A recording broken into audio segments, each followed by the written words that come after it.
যুগ যুগ ধরে চলছে ইসরায়েল ফিলিস্তিন যুদ্ধ। বাস্তুচ্যুত, আহত, নিহত হচ্ছে অসংখ্য মানুষ, লঙ্ঘিত হচ্ছে মানবতা। কেন, কিভাবে শুরু হয়েছিল এই সংঘাত, এ বিষয়ে জানবো আজ। প্রথমেই জেনে নিই স্থানটি কোথায় অবস্থিত। ফিলিস্তিন ও ইসরায়েল ভূমধ্যসাগরের পূর্ব তীরে অবস্থিত। এর উত্তরে লেবানন ও সিরিয়া, পূর্বে জর্ডান, দক্ষিণে মিশর। এটি জর্ডান নদী দ্বারা জর্ডানের মূল ভূখণ্ড থেকে পৃথক। ইসরায়েল ফিলিস্তিনি দ্বন্দ্ব শুরু হয় ব্যালফোর ঘোষণার মধ্য দিয়ে। কী সেই ঘোষণা?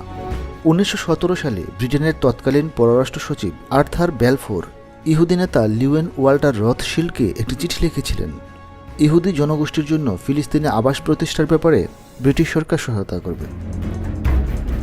19 ও 20 শতকের মাঝামাঝি পর্যন্ত এশিয়ার বেশিরভাগ দেশই ছিল ব্রিটিশদের শাসনে। 1914 সালে প্রথম বিশ্বযুদ্ধের সময় ব্রিটেন তার অধীনস্থ রাষ্ট্রসমূহ থেকে বিভিন্ন প্রতিশ্রুতি দিয়ে সৈন্য সংগ্রহ করত তাদের পক্ষে যুদ্ধ করার জন্য। সে সময় ফিলিস্তিন ব্রিটিশ সাম্রাজ্যের অধীনে ছিল। ইহুদি জনগোষ্ঠীর সমর্থন পাওয়ার লক্ষ্যে তারা এই ঘোষণা দিয়েছিল।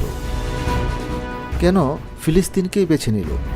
ফিলিস্তিন রাষ্ট্রের কেন্দ্রভাগে রয়েছে জেরুজালেম, যেটি ইহুদি, খ্রিস্টান ও মুসলিমদের জন্য ধর্মীয় একটি গুরুত্বপূর্ণ ও পবিত্র স্থান।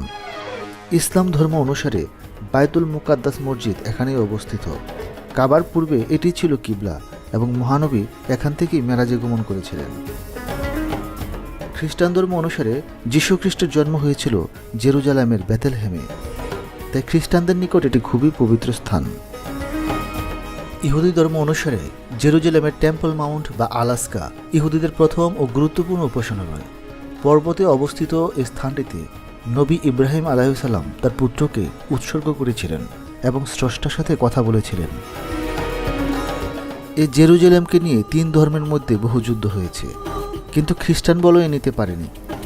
1291 সালে ক্রুসেড যুদ্ধের পরও এই অঞ্চল মুসলিমদের অধীনে থেকে যায়। ইহুদিরাও এই ভূমির জন্য জীবন দিতে প্রস্তুত। এই সুযোগ কাজে লাগিয়ে জেরুজালেমের উপর মুসলিম আধিপত্য কমাতে ব্রিটিশরা এই অঞ্চলকে ইহুদিদের আবাসভূমি করার ঘোষণা দেয়। সে সময় ইহুদিদের নির্দিষ্ট কোনো রাষ্ট্র ছিল না। ব্যালফোর ঘোষণার পর ইহুদিরা বিশ্বের বিভিন্ন দেশ থেকে ফিলিস্তিনে আসতে শুরু করে। ফলে ফিলিস্তিনিরা নিজেদের সার্বভৌমত্ব নিয়ে উদ্বিগ্ন হয়ে পড়ে।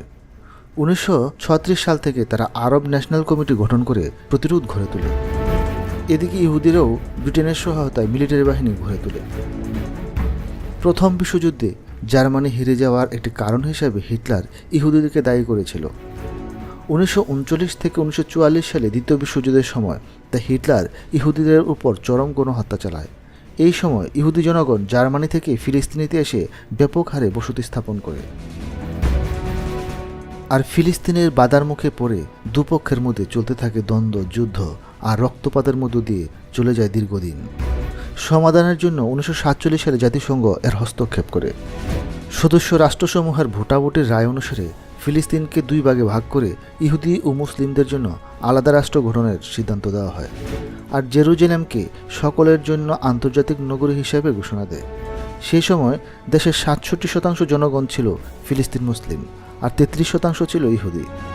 ইহুদি নেতারা এই প্রস্তাব মেনে নিলেও ফিলিস্তিনিরা এই সিদ্ধান্ত অসম্মত মনে করে অস্বীকৃতি জানায়।